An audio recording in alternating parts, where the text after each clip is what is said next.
Ukulayisha kwami. Uploads. Lena ithebhu yesine ezansi.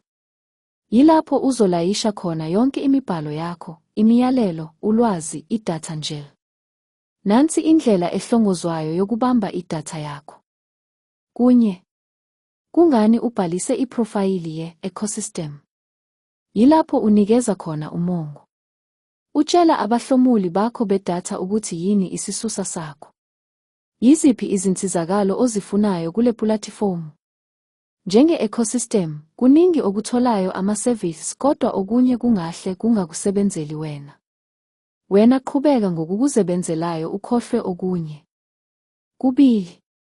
Imiyalelo yomngcwabo neziqondiso. Yilokho ongathanda ukuthi kwenzeke. Kodwa okubaluleke kakhulu, chachisa izindawo ezingase zibangele ukungqubuzana emngcwabeni wakho. Qinisekisa ukuthi uvikela abathandekayo bakho. Khumbula ukuthi lesi siqeshana sizodlalwa kubabambiqhaza lapho kunezingxabano noma ukuqondiswa okudingekayo. Kuthathu. Izimali, ama-akhawunti asebhange kanye nokutshalwa kwezimali. Kulapho uthola khona yonke imininingwane yakho yezezimali. Ukwenza kube lula lapho abathandekayo bakho bedinga ukufinyelela kuyo.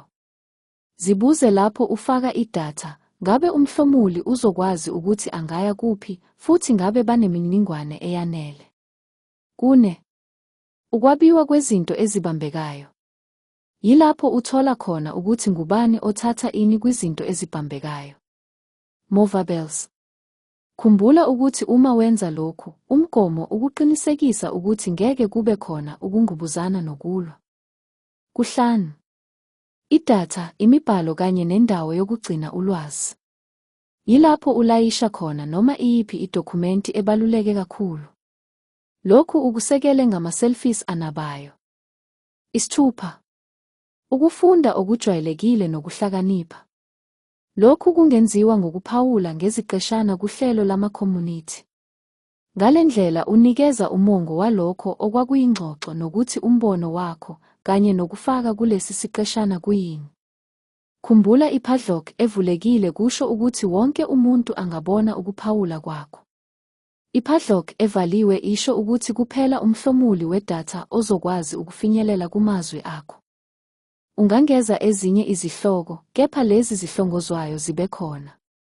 Njalo gcina isihloko esifanayo bese usebenzise nje incazelo ukusho ukuthi leyo selfie ethile noma idokhumenti imayelana nani.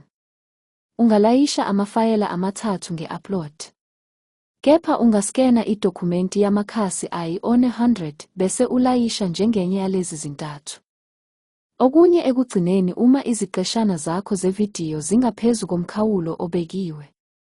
Vele ulanda i-compressor yevidiyo yamahhala. Igijime lapho bese ulayisha futhi. Register iprofile yakho manje kwi-ecosystem.